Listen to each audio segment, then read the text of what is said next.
Contracolumna. Buen día. Parece que fue ayer. La conexión Bartlett-Zorrilla. Las balas que mataron a Manuel Buendía marcaron a toda una generación de periodistas. Los asesinos no doblegaron a la prensa, la fortalecieron. Su ejecución, perpetrada desde las alturas del poder, fue un crimen de Estado. Quienes ordenaron el crimen quedaron impunes. Los autores materiales fueron puestos en prisión. Han transcurrido 36 años desde entonces, pero las nuevas generaciones de periodistas mantienen presente el legado de Buendía y de Julio Scherer como referentes del periodismo mexicano del siglo XX. No fue ninguna coincidencia que en la vida de ambos periodistas la sombra de Manuel Bartlett haya estado presente. Parece que fue ayer. Era miércoles, me acuerdo bien. Ese día, del 30 de mayo de 1984, un eclipse de sol oscureció la mañana en buena parte del país por un lapso de 11 segundos. Y la vida de Manuel, el periodista más leído e influyente de todo el país, acabó en menos de 5 segundos, cuando un sicario lo asesinó de 5 balazos por la espalda, pasada las 6:30 de la tarde. Desde entonces, las sospechas recayeron en varios personajes. Uno de ellos, Manuel Bartlett, lo mismo que el general del más alto rango, Juan Arévalo Gardoqui. Le pido a Ignacio Cobo, el mejor amigo de Bartlett, que me apoye para lograr una entrevista a fondo con su socio y compañero de toda la vida.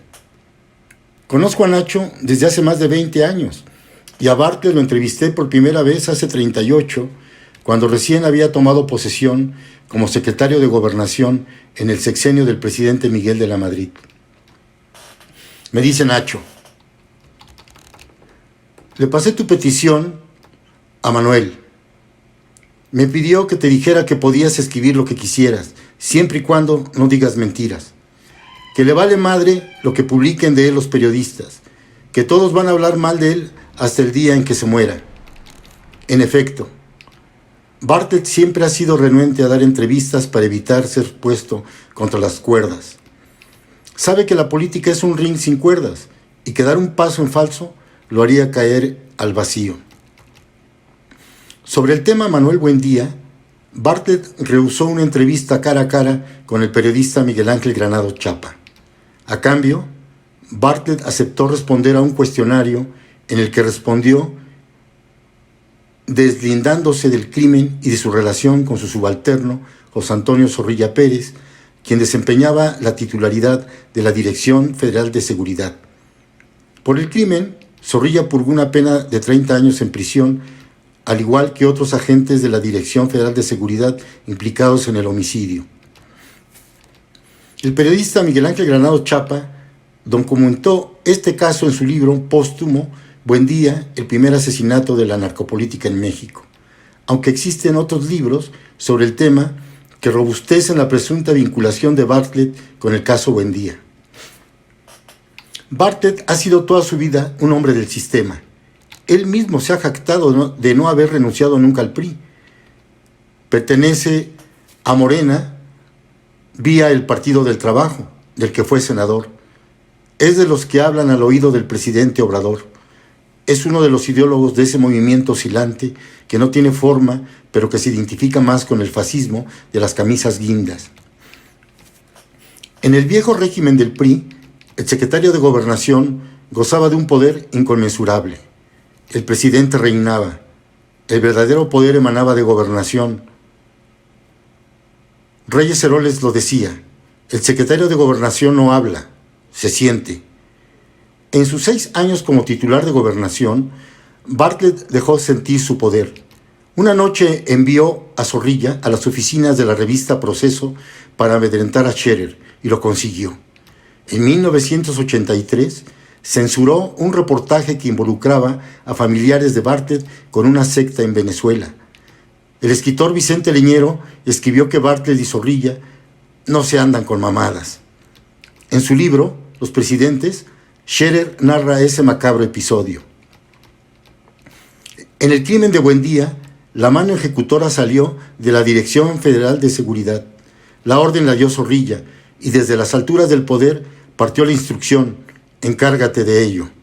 La conexión Bartlett-Zorrilla nació en 1962 durante los últimos años del gobierno del presidente Adolfo López Mateos. Bartlett se desempeñaba entonces como secretario auxiliar del líder de la CNC, Javier Rojo Gómez. A su vez, Zorrilla era el líder nacional de las Juventudes Campesinas. Allí trabaron amistad.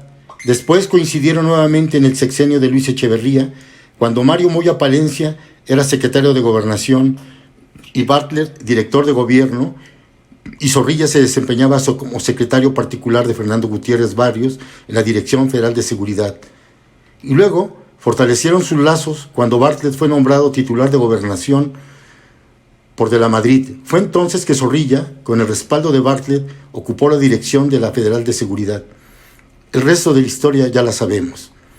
Gracias a su enorme poder e influencia, Bartlett no fue investigado. No se le consideró sospechoso de ser uno de los autores intelectuales del homicidio de Buendía. A Bartlett, sus grandes crímenes lo han protegido. Gracias a Bartlett, el PRI prolongó su poder hasta el año 2000, luego de la caída del sistema de 1988 con el fraude patriótico. Para los priistas fue un héroe, como lo es ahora para Morena, según el propio presidente Obrador. Gracias a ese poder que brinda el aparato del Estado a sus hombres, en los expedientes del Archivo General de la Nación no hay una sola referencia a Manuel Bartlett por el asesinato de Buendía, aunque es evidente la conexión entre él y Zorrilla, un hecho que Bartlett ha negado desde que ocurrió el crimen. Para Bartlett fue el crimen perfecto. La ejecución de Buendía fue un atentado a la libertad de expresión. En su defensa, Bartlett puede objetar que nunca fue llamado a un juicio como probable responsable. También opera a su favor el criterio que predomina en la Suprema Corte, en el sentido de que después de 6 años sin consignar a nadie en una averiguación, la misma caduca, así que patéticamente pudiera invocarse la prescripción del delito al no presentarse en su momento una denuncia en su contra. El de Buendía literalmente es el primer crimen contra la libertad de expresión documentado en México, pero por deficiencias en la ley, constitucionalmente, nada se puede hacer al estar prohibidas las excepciones. En los últimos años, la legislación ha cambiado y el caso Buendía pudo haber llegado hasta las más altas instancias de la Corte Interamericana de Derechos Humanos. A Bartlett lo protegieron, lo hicieron intocable. Fue una forma de corresponder a sus servicios patrióticos para que el régimen del PRI se prolongara hasta su agotamiento. La vida ha sido más generosa con Manuel Bartlett. Es rico y poderoso. En el ocaso de su vida, goza del manto protector de Obrador, el presidente que algún día prometió acabar con la impunidad y la corrupción. Lo malo es que después de Manuel Buendía han sido asesinados un par de centenares de periodistas y el panorama luce peor con el gobierno de Obrador, un presidente abiertamente declarado enemigo de la prensa. Un presidente que en buena medida debe su cargo a la cuota de sangre que los periodistas han pagado en su lucha cotidiana a lo largo de las últimas décadas en contra de los abusos del poder y la narcopolítica.